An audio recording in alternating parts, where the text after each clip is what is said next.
Evening, everyone. It is Thursday, June 25th, 2026. This started at 1800 hours and 50 minutes Central Daylight Time here in the United States, Texas more specifically. We have a few different things. Not as much here to talk about, though, historic events and breaking news and more that happened. So right here at the bottom, also from Douglas McGregor, and news about Israel. So Israel broke the ceasefire in southern Lebanon. There's been fighting there, more fighting, back and forth between Israel and Hezbollah.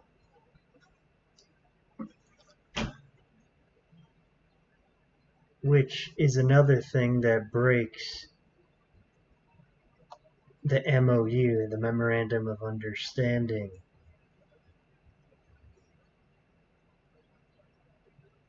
And then we had some cataclysmic earthquakes yesterday.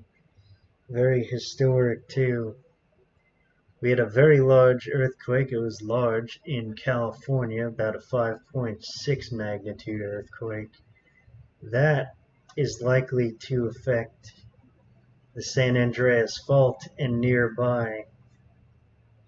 There could be aftershocks and larger earthquakes in that area. It's soon expected, and it has been for a long time, any day that the San Andreas Fault, the largest earthquake to happen or happen in a very long time, is about to happen there in California. When the San Andreas Fault, when that massive earthquake is triggered, it'll be a 10 or 11 magnitude earthquake. That'll be absolutely cataclysmic and catastrophic for California. It'll be much like the movie San Andreas. So we had some massive earthquakes. They're listed here. It was a 7.2 and then a 7.5 in Venezuela. That's absolutely historic. Those are the largest earthquakes that have happened there since the year 1900. So 126 years. And over 100 people so far have died from that, and over 1,000 injured. It's expected to rise drastically. And then there was a 6.9 in Japan, 25 minutes about after the ones in Venezuela. So it was a lot yesterday with the earthquakes, really historic. A 6.9 off the coast of Japan. That's also massive. I think they had a tsunami warning. It's really quite a geological time right now. Everything that's going on with these earthquakes and the sun, the solar flares, it's very much a historic geological and geophysical time. And very historic when it comes to the sun as well. All of that activity. Not too long ago we were talking about how the sun is also, it's very possible that produces something like a Carrington event. The sun could take out the power grid soon itself. We may get into news related to that. Yeah, we'll talk about that now as well. There's such a fire warning near Arizona that they're going to be shutting off the power grid in that area because the fire risk is so high, and they want to stop the spread of wildfire and the like because of the fire conditions are just so perfect for wildfire and fire spreading. So that's really strange that they want to turn off the power grid for that. Though that's likely what they'll do because of the wildfire risk and the perfect fire conditions nearby. There have been several fires nearby, near Arizona, in and around it. Thousands of acres are burning. And then in other news, we have Marco Rubio. He said that we don't want to deal with Iran at any price. So he said the quiet part out loud, which makes sense. They don't want to pay Iran $1 trillion, something crazy, or full reparations and give them everything just for a peace deal. So that's not going to happen. There's not going to be a deal at any price with Iran. And then there's that report, and it was from the U.S. Geological Survey. So that earthquake, the earthquakes that happened there, they were the strongest since the year 1900. Once again, 126 years. Over 1,000 people have been injured from that. Well over 100 have died from it. Lots of rubble there in Venezuela, lots of rescue efforts. Not as good as they should be doing, though they are doing that. And the U.S. is sending additional humanitarian aid and search and rescue teams, all of that, to Venezuela also at this time.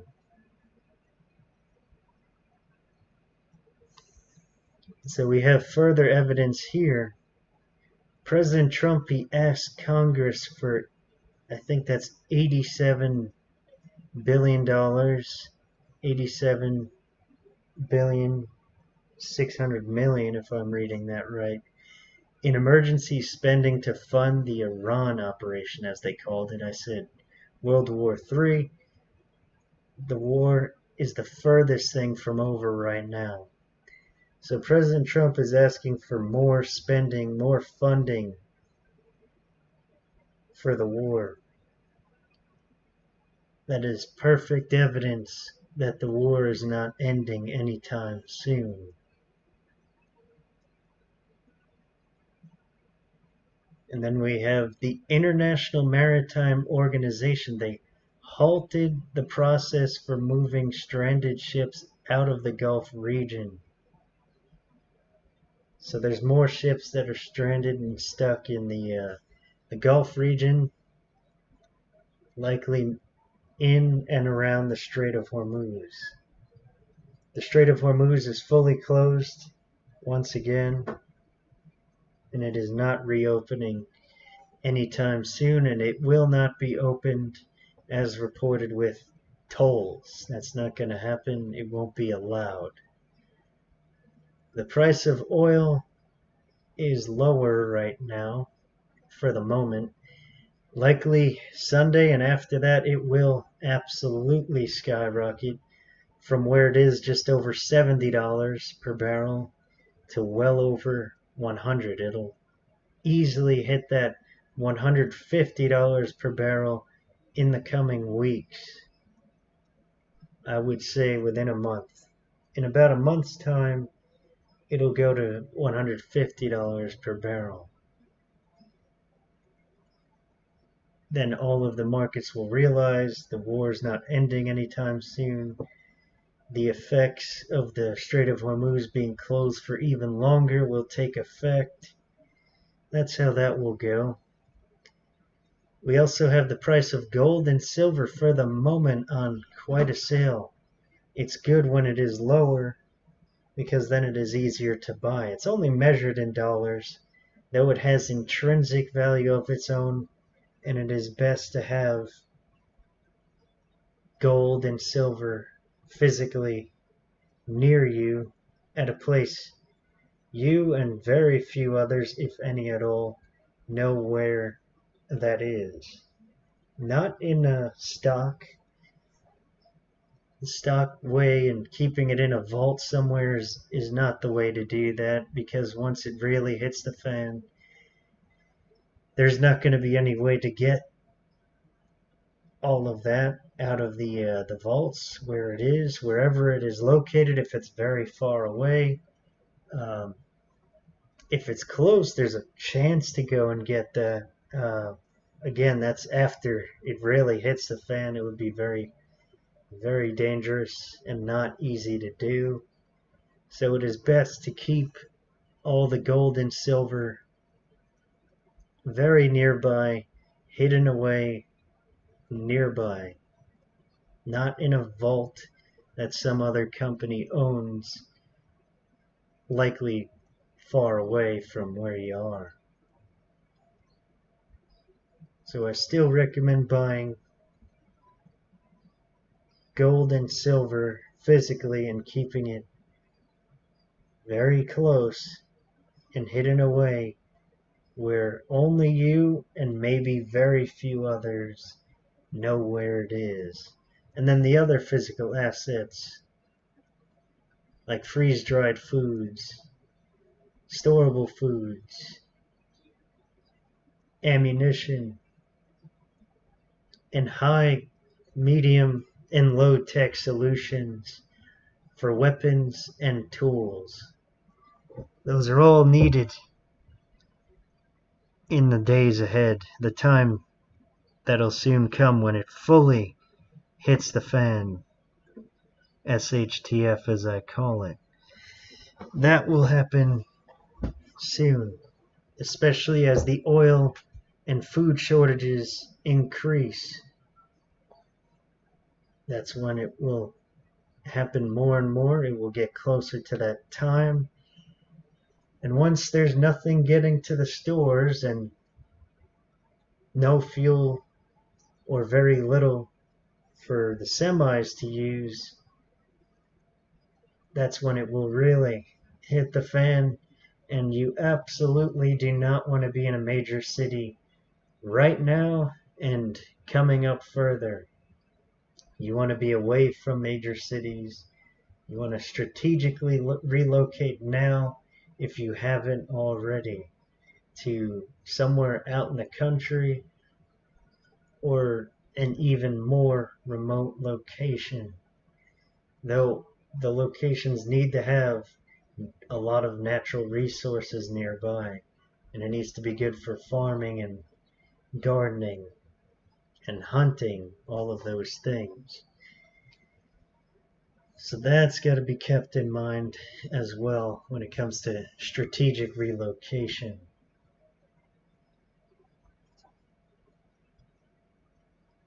I think I might have had a bit more news. As for what comes in between or after this war, there will be the shift to 5D. Some are calling it a solar flash that will be sent by the source, and it will change everything for the best when that happens. So preparing physically, mentally, and spiritually until then is absolutely needed.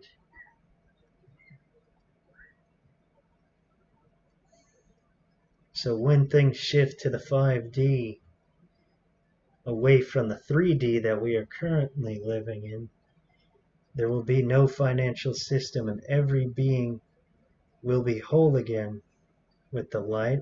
There will be no ego, no projections. Only our true loving nature as light beings. There will be no need for survival, such as food, sleep, shelter. And then we will easily be able to manifest instantly around us. There will be pure love and unity for every soul. Earth is one of the only places in this galaxy with a forced financial system.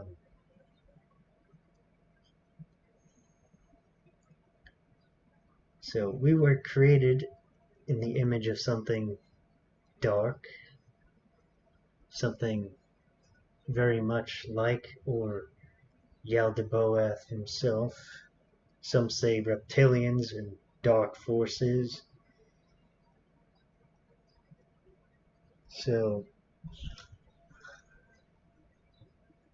every other planetary system in this galaxy, Pleiadians, Arcturians, etc., has pure freedom, no lack of resources, no forced work of finances. There's just unity and total high vibrational energies. It's only because of the reptilians and dark forces that things have been in the 3D for so long.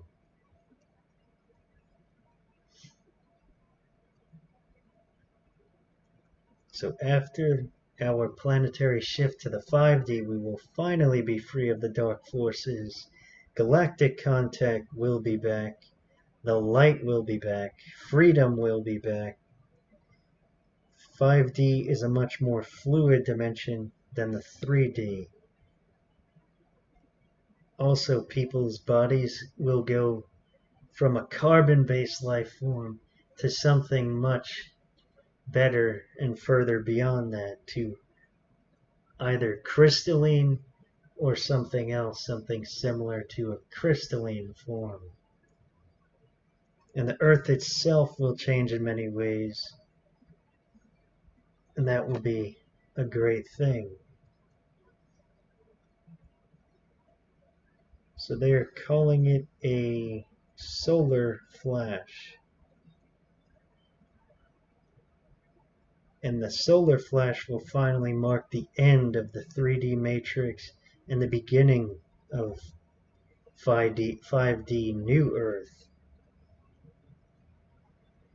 Also, when there's the 5D shift, people will get all soul memories back, so they will know everything of their past lives and all of that from the Akashic records. There will be unity and no separation. Humanity will be the leaders here. Truth will spread and flourish throughout the whole planet. There will be freedom, not lies, not manipulation. There will be instant manifestation. So, limitless and instant manifestation. Once again, no need for food, sleep. Every being will be fulfilled.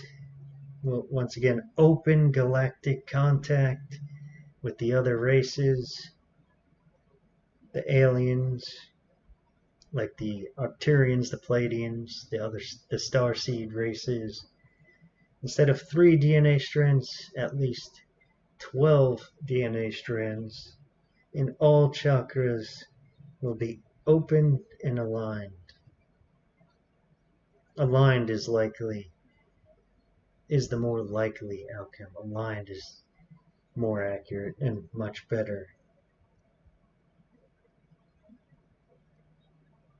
So the solar flash is the ascension event from 3D to 5D. It is how Gaia and humans make a quantum leap into a lighter version of reality. The solar flash is triggered by Source, God, the actual God, Source. So this solar flash is triggered by Source, when humanity reaches an energetic threshold of awakening.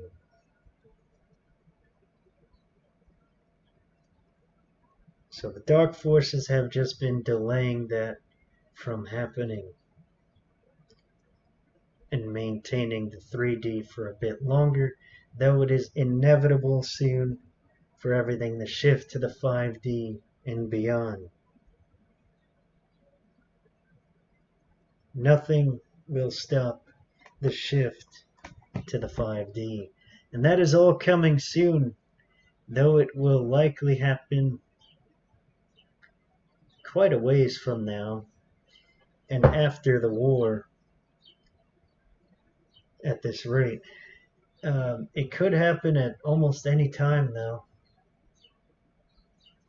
people cannot rely on that to happen like tomorrow or any day. That will happen soon, though it is much more likely to happen after all of the war. So please keep on preparing physically, mentally, and spiritually, especially preparing for the 5D shift that is coming. And prepare for possible nuclear war. Once again, everything is really looking like it's going to go nuclear soon. There's a lot of logistics happening and a lot of activity to do with nuclear weapons and nuclear preparation. So definitely prepare for the possibility also of nuclear war. And this war is further intensifying, as I've been saying, not de-escalating. There's no peace deal. That's not going to happen for a long time. One side needs to win the war. One side will likely have to unconditionally surrender, and one side is going to win if it goes nuclear. And we have to just really hope that they keep in mind to use only tactical nuclear weapons, very precise strikes, and hopefully they don't use nuclear weapons at all. That'll make things much more difficult, though not impossible, to survive. So please keep on preparing. I will be back soon with further updates, likely Monday evening. And as always, love, light, and blessings to you all.